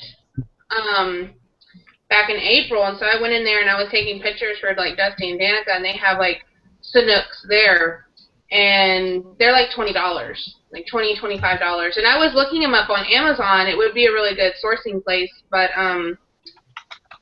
I just didn't want to dive into shoes. Yeah, I mean, I've heard of all these guys doing really well with shoes in retail arbitrage, but I've never even really been able to find a pair that was listed. I mean, I sat there at Ross one day, literally for like 2 hours, scanning every single pair of shoes on the rack, and I think I found a couple pairs of Nikes that were listed, and Ross was selling them for the same price that Amazon was selling them for. So I don't know. But there's a link to those sandals so you can see. This poor guy that did this return, it makes me sad. I posted in the group that I sold a Peasel Maker last night, and this is the one that I sold like 2 weeks ago. He returned it, and oh, look at you making a box, huh? He called me to return it, saying that it just didn't work out. He had bought it because his mom had one. And I guess apparently, from what I gather from his tone of voice, is he thought it was going to bring back some kind of memory. Oh, no. And I guess it didn't. Or maybe it brought back a bad memory. Maybe he got like some suppressed memory came back or something. So he returned it, and he kept saying he was sorry. It made me feel bad. Yeah. Returns suck, but you gotta deal with them. Oh, I don't care. They don't bother me. He paid to return this one himself. Every once in a while a return really makes me mad. Like this, I sold a receiver a month ago, and it looked, literally, when I got it back, it looked like it had fallen off the truck and been rolled across the room or something. But there were a couple pieces broken off when the guy got it, and then when he turned it on, it didn't work. And this was a high-end $20 receiver that cost a crap load of money to ship, and yeah, that was a little annoying. He didn't even undo the power cord. It still has a zip tie on it. Oh wow. Yeah. But that was the last. But that's like the only return that I've had in a couple. I don't have that much stuff that I'm listing. Oh, that's what that was that I had. It went to this. Actually, I take that back. Amazon, I have had plenty of returns. But even on Amazon, you sell 100, 200 items a month or whatever, and you get 4 or 5 returns a month. That's pretty good. It's not like if you're getting every other item returned, then there's something wrong with the way that you're packaging your shipments or something. Go back and watch that show yesterday where we sit there and go over how we package our FBA shipments. Yeah, that's the thing you have to be aware of when you're selling things that are vintage like that, is a lot of times people are buying them for a jolt to their past, a memory that they have, something that reminds them of their grandma, their mom, or a happy moment in family history, and that's what they're buying them for. It's not necessarily like a function. It's more like for a tradition, or whatever. Hey, has anybody ever heard of Ollie's Bargain Outlet?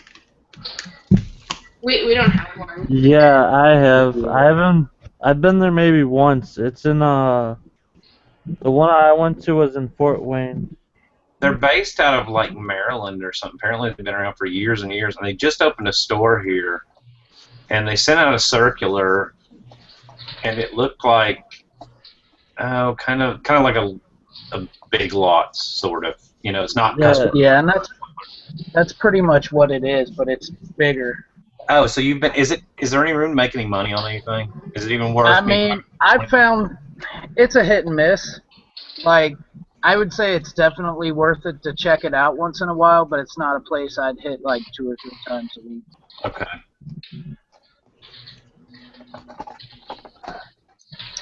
I found some good stuff there, and I found some stuff that was just like no money in it. Right. So, I'm looking. They got a lot of as seen on TV stuff. Some of that stuff is good. If they stop producing it, like if it's no longer being distributed, then people want that stuff. Like here's a Bolo, the Revo styler, that brush that spins. You can sell those for like $70.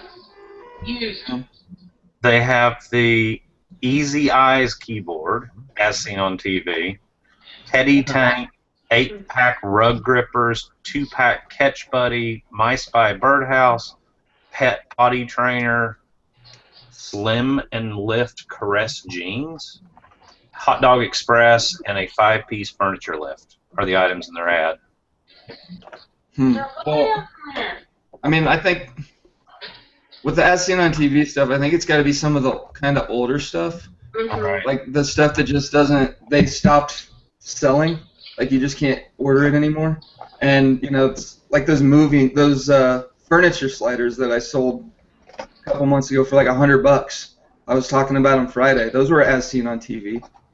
Furniture sliders.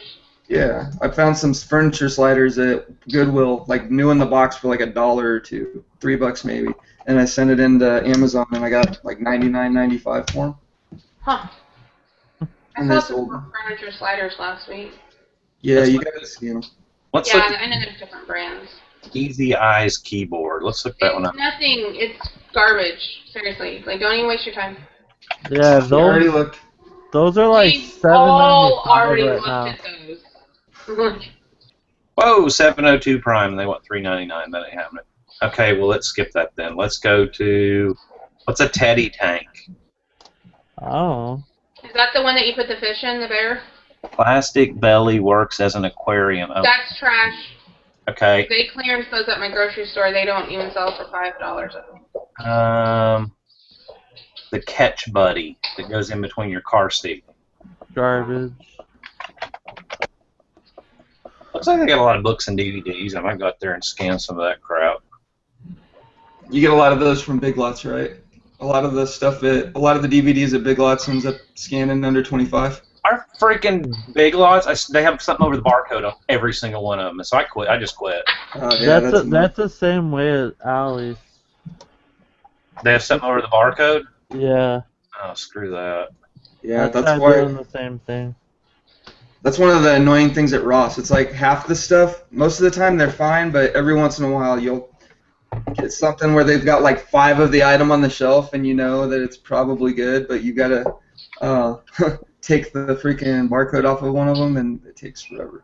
And then you get the inventory people looking over your shoulder like, what the hell is he doing? Even at Myers, I've been going to Myers like crazy the past couple weeks. They have these stupid stickers over the barcode. Thankfully, they're easy to remove. Yeah, Big Lots stickers are really easy to take off. Not over here. Really? They need like a heat gun or some shit. Yeah, if you heat gun them, they're really good. Hey, Dusty, I have a question I was trying to ask you yesterday when you were ignoring me. Which time when I was ignoring you? You were ignoring me all day, you bastard. You know what? I didn't even know you were on Chris. I forgot about Chris's show. Didn't know you were on it. I was just working and had YouTube playlist with 80s music going. I would have watched it, but I didn't realize it until like 11 o'clock last night. Jerk. Yeah, Dusty's a jerk. Hey, on your working capital loans, you've paid them off and gotten them again, right? With PayPal working capital, no. This is my first loan. Oh, you've never? Okay, because I wanted to pay mine off right now and just get a new one. And I know you can, like, immediately. My concern is that I pay it off and then the new loan is not enough. You know what I mean? Like, I basically, like, zeroed. Like you pay off $2,000 worth of loan, and they go, "Oh, congratulations! We'll offer you another loan of $1,500." You know. Yeah, exactly. That's my concern. But I went back and I checked, like, like, you know, it's based off of your sales, and so I was like, okay, 15% of my sales for the last year means I should get about $4,000.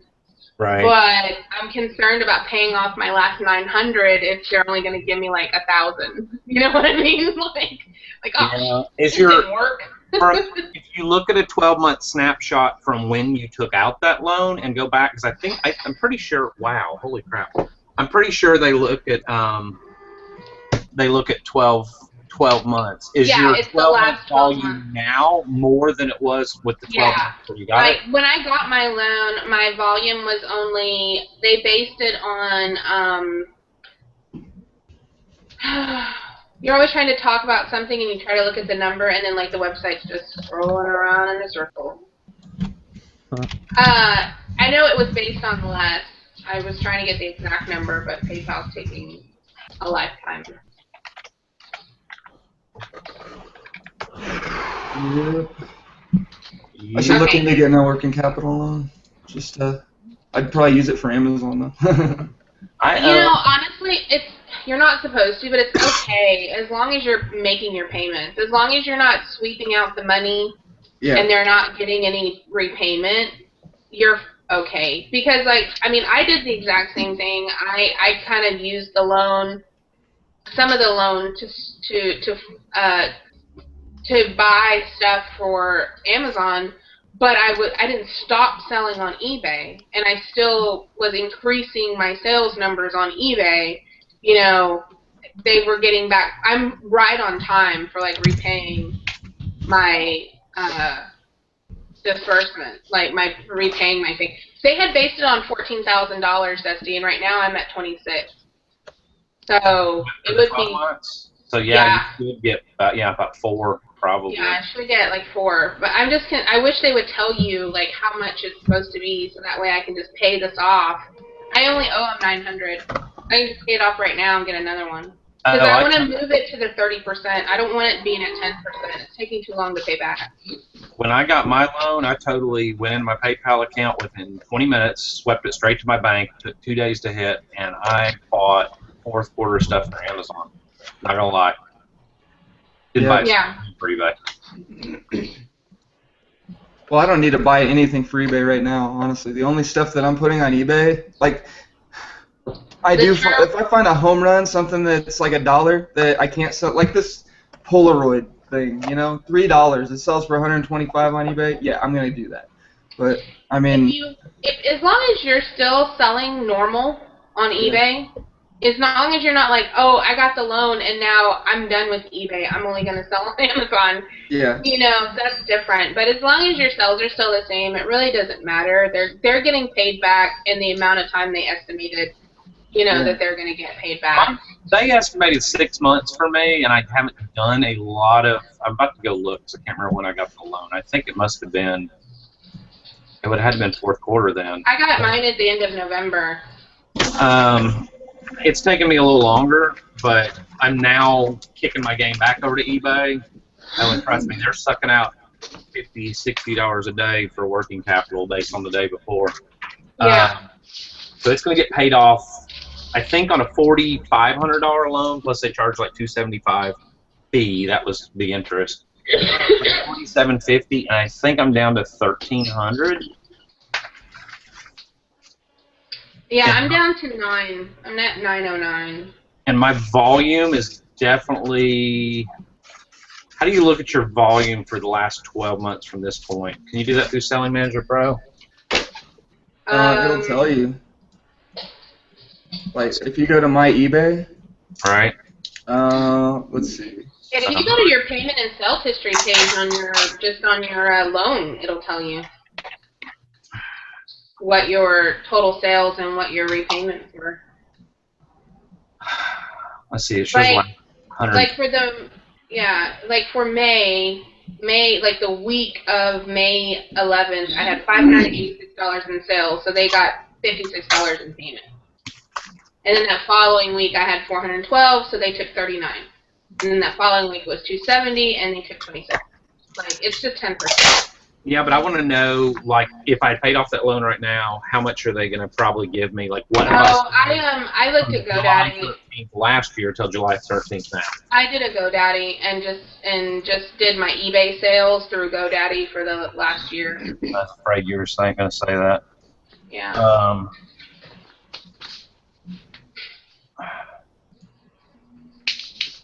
See, there ought to be a way. That little graph thing they show you that shows you 24 hours. 7 days, 30 days, 90 days, 120. You ought to be able to change that. To a year, yeah. Yeah. That's stupid. I'm going to tell Greg to change that.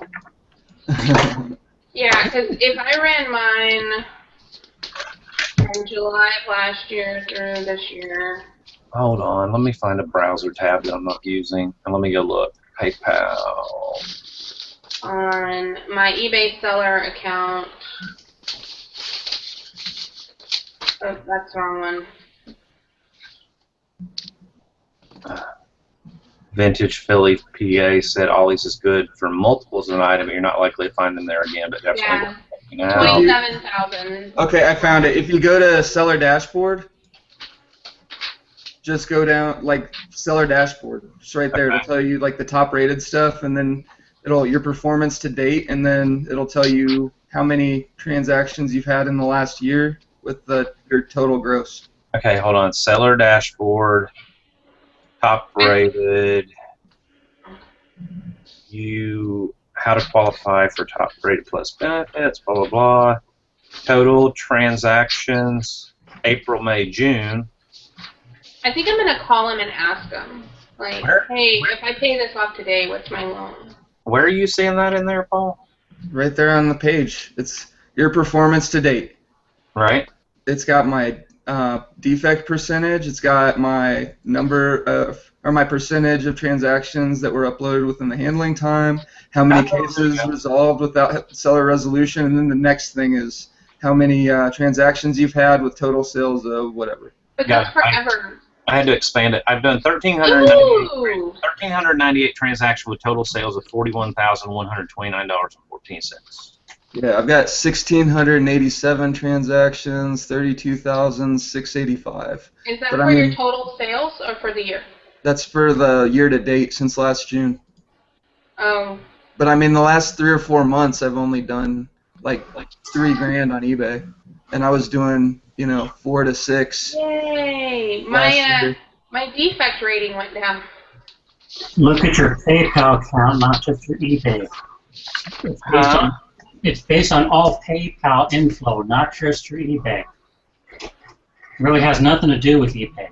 Is it based on 50? Payments to eBay. Right? Payments to PayPal. Is it 15% of what you've done in the last 12 months? On PayPal. It doesn't matter where you get the money from, because my first loan, I was just in photography. I wasn't doing eBay. And it was used for my photography business. Yeah, it's for payments that you're processing through PayPal. Right. So it could be anything. If you were running an Etsy store, or you were running through Bonanza or whatever, and you didn't have an eBay store at all, it's your payments through PayPal. But that is what they use. They use a kind of an algorithm of 15% of your last 12 months for the sales, correct? Yeah, right. Through PayPal. Because my second loan was a little bit less than my first loan, because my income was going down. So I'm on my second one now. I'm going to call him. They open in like 9 minutes. I'm going to call him and ask him, like, what's my loan going to be? I'll pay you off right now. Yeah. Because it's so cheap. If you're considering getting a loan, if you can get the PayPal working capital loan, it's so inexpensive and it's so painless. Like the way that it works, like the payments and everything. I mean, it's painless. Like you don't feel it, you don't see it. It's just automatic. It gets done. It's finished. Mm-hmm. And you don't have to worry about late fees. And nope. I would be interested. There's no due date. No nothing. I'd be really interested to find out like what kind of gross you need to be hitting to get Leland McMinn's numbers. he got like $7,500 in January, paid it off, and then in May they gave him $29,500. Well, gotta be at 25%. I mean, at 15%. So it's 15%. They'll give you 15% of your year to gross or whatever. Years. Okay. So I owe 13. So Leland is kicking butt. Well, that dude is. If you're in his group, if you've seen some of his stuff, I mean, he's killing it out there. I don't know how he does that. For eBay, right? Yeah. And Amazon. What group is it? Because I'd like to see. The rural resellers, I think. Well, that's not counting his Amazon numbers because it only runs through PayPal. So if he's getting that big of a loan, he's doing very well on eBay or whatever third-party source he's doing that's not Amazon. Yeah, he's one of those guys that'll be like, yeah, this is the weekend sales, and then he'll show a picture of like 200 freaking packages in a huge bin. What group is it? Rural resellers. Rural resellers. Oh, he asked me to join his. I thought I joined his group. Yeah, it's a quiet group. Joined that group already because I talked to him and he said something about, oh, you don't have to live. I'm like, I live in the city. I'm not really rural. No, he posted his numbers in the chat, Dusty. That's why I mentioned it. Oh, okay. I was like, he's in the audience. Why don't you ask him? No, he's put it up in the chat, so I was just reading what he said. Oh, I gotcha. Rural resellers. Oh, I'll check that out. Yeah. I thought I was already in there. Well, because I remember talking about the group. Because I was like, well, Austin's not very rural. And he mentioned you. He's like, well, Paul's in there, and that's not rural. I can't say rural. Rural. Rural. Rural. Rural. Rural. Rural. Rural. Rural. My.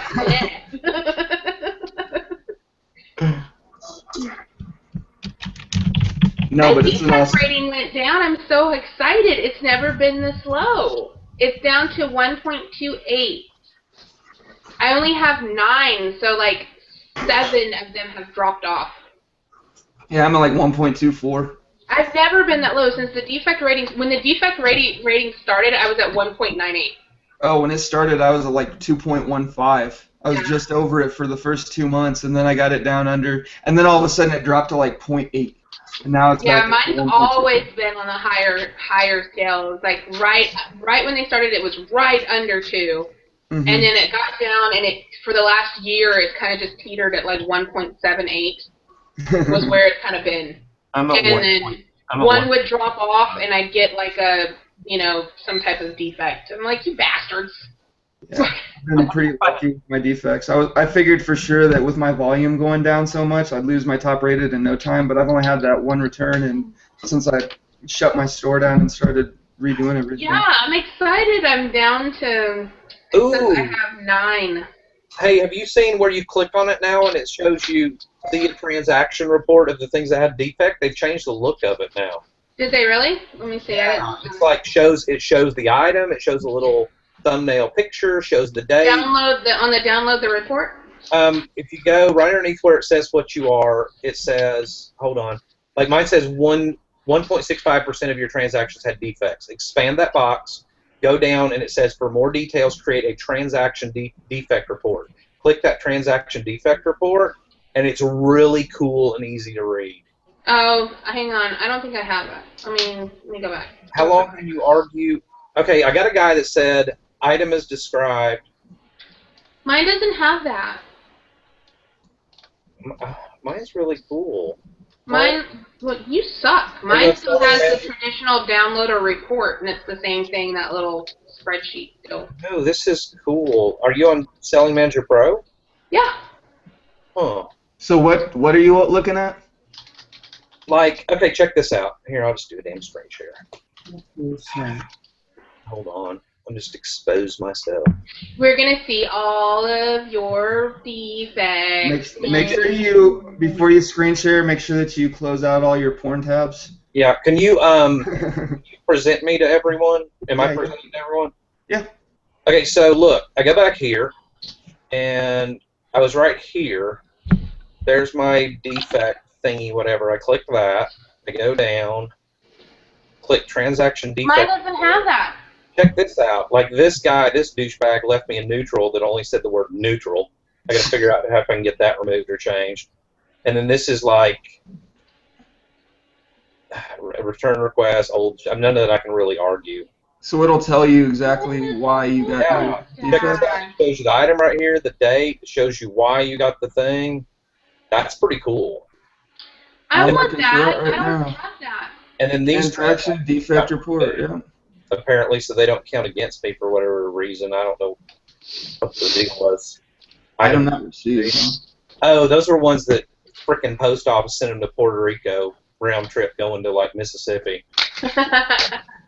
True story. I had several that did that. I got a defect for a canceled transaction because the freaking guy, or because when I relisted it, eBay, like, you know how sometimes if you have a quantity of a certain item and then you sell it, and but then when you relist it, it goes back to the original quantity sometimes instead of like how many are left when you relist it. Yeah, that happened.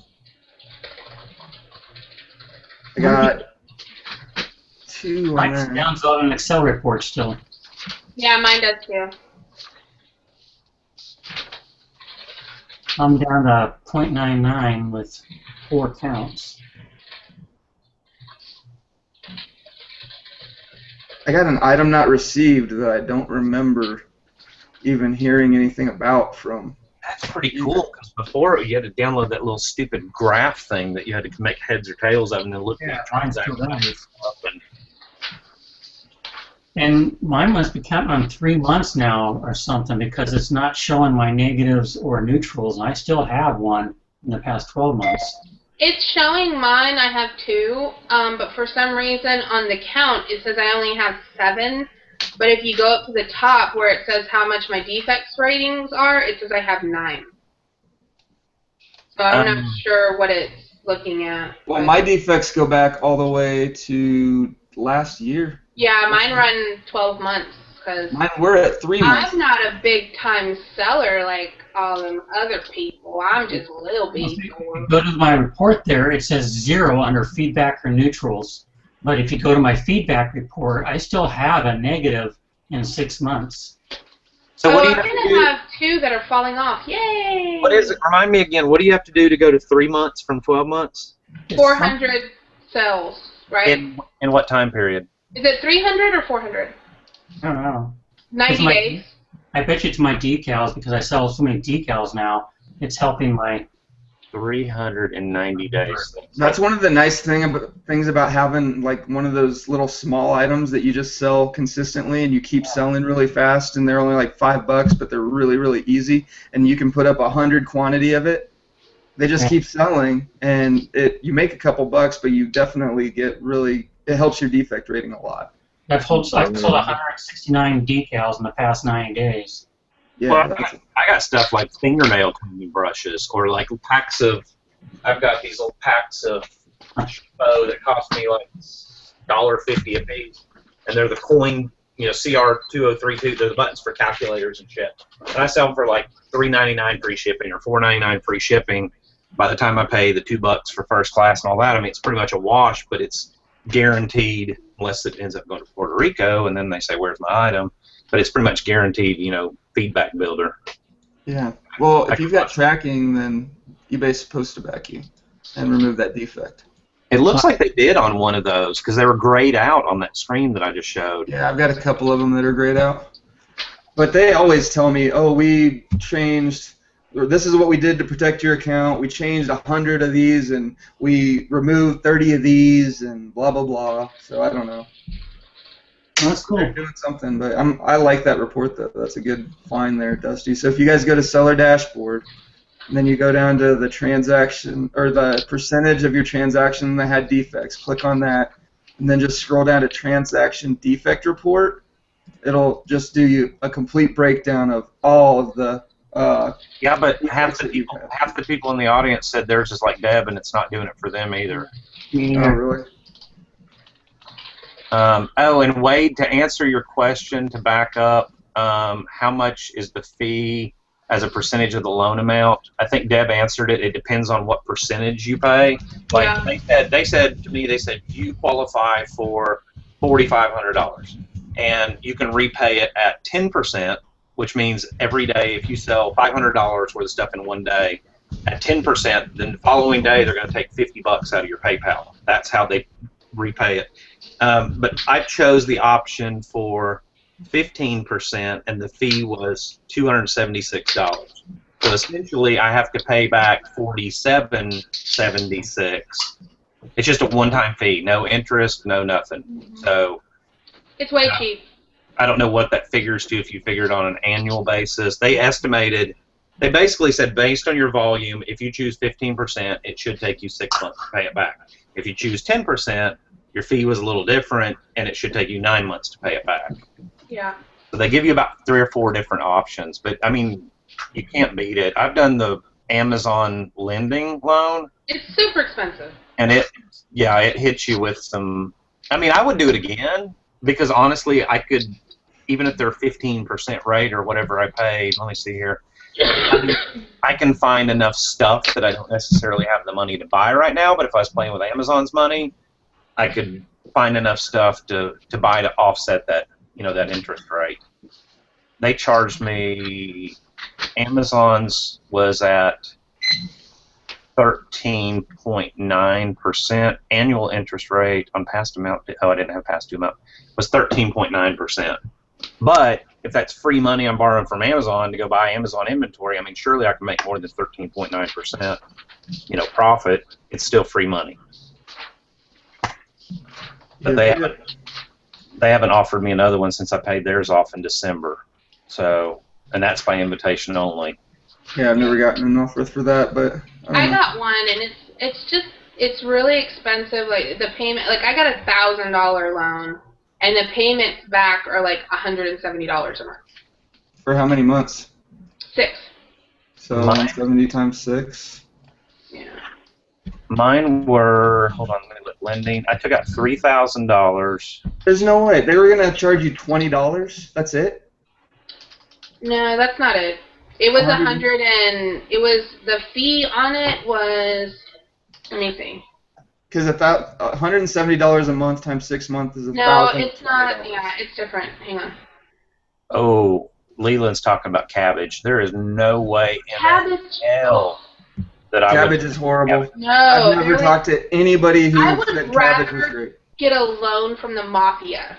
You might as well go to the payday. You might as well go to the payday loan place. Give them your checking account number and expect them to keep sucking shit out and charging you $26 overdraft fee every time. I've heard more horror stories about them. The best I've ever heard about cabbage or from cabbage is, yeah, I used it and it worked for me at the time. Like it did, like I did fine with it. But I've never gotten like a glowing response. But these are people that.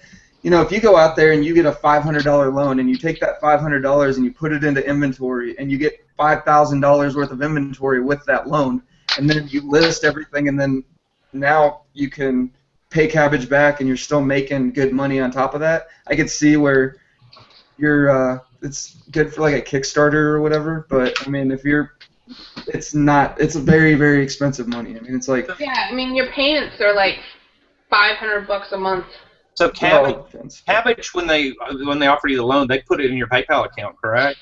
Yeah. I think so. Do you think that PayPal working capital, if they already see a cabbage loan, do you think that they don't offer you a working capital loan then, or you think you could double up? I wouldn't probably. I don't know the rules. If you can, hang on, let me look at the facts because I thought that was in the facts section about other loans. I think it says it, but I wonder if they. I know you would pay a payment on it. Pay a what? You would pay a payment on it. If you had a working capital loan and it came into your account, hell you would pay a fee on it. I got 15% of it the next day. Yeah. I have a question. Are any of you all taking money and paying yourself to increase the size of your business, or you just pay attention to loans only? What do you mean? You lost me. Well, okay, so instead of getting a $2,000 loan this year, you put $200 into a budget that increases the size of your business. For a year you pay $200, and then next year you increase your business by the $2,000 instead of getting the loan. My last one, I paid off a credit card, and then I use it for inventory for the last few months. But I thought it was better to pay off the credit card that was at 23%. And then once you get it paid off, now all of a sudden you can use it every month and then pay it back off and start using the rewards and everything. I just tore that credit card. I'm giving away some credit. Here's the rules, Dusty. It said, while you have an active PayPal working capital loan, you should not take other loans or merchant cash advances that are dispersed into your PayPal account. If you do, funds received under this program will be treated as sales, and your daily repayment percentage will apply. So that answers your question, Dusty. If you get a cabbage loan, then they'll take a portion of that towards working capital as if you got paid $500 or whatever the loan amount was. You take out the cabbage loan first, then you can do the PayPal loan. Yeah. I tried it a couple of years ago, and they couldn't ever. They just kept denying. They couldn't sync my accounts or some crap.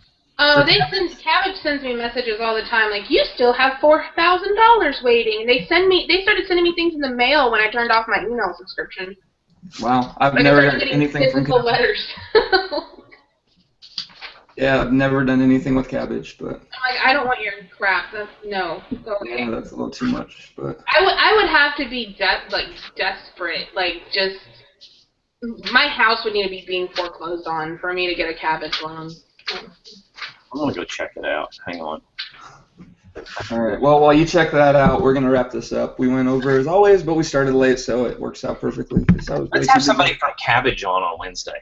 There you go. Yeah, let's get somebody from Cabbage wants to come on. We like him so much. We need him to come on. If y'all are listening, get a hold of Paul Gummerson. That's yep. All right, so you can go check out my Facebook group, the Reseller Wake Up. Easiest way to find the show if you're finding it from Facebook, which I imagine most people are. I pinned the latest episode to the top. If you're on a cell phone or a mobile device, then you have to click the view pin post to see it. And then I post links in other groups too, but they get buried pretty quick. You can also hit that like button. We like that little thumbs up right underneath the video there. And then on the other side, there's a subscribe button. You can get notifications on. You'll just know when I'm online and when I post new videos, which I do need to start doing. Besides just doing the hangouts, but I'll start. And but like yesterday, we just did a random hangout, just out of the blue. So the only way you would have found out about it really is if you would have been paying attention to the Facebook or if you were subscribed to my channel. But you can also follow me on Periscope and Twitter at Resale Ronin. I Periscope from thrift stores and stuff just to, show you guys what I'm looking at and what's going through my head while I'm out there picking. And I also always appreciate it when people are like, whoa, stop, go back. Yeah, buy that. That's always helpful. But anyway, we'll see you all Wednesday, and have a good week. Bitcoin.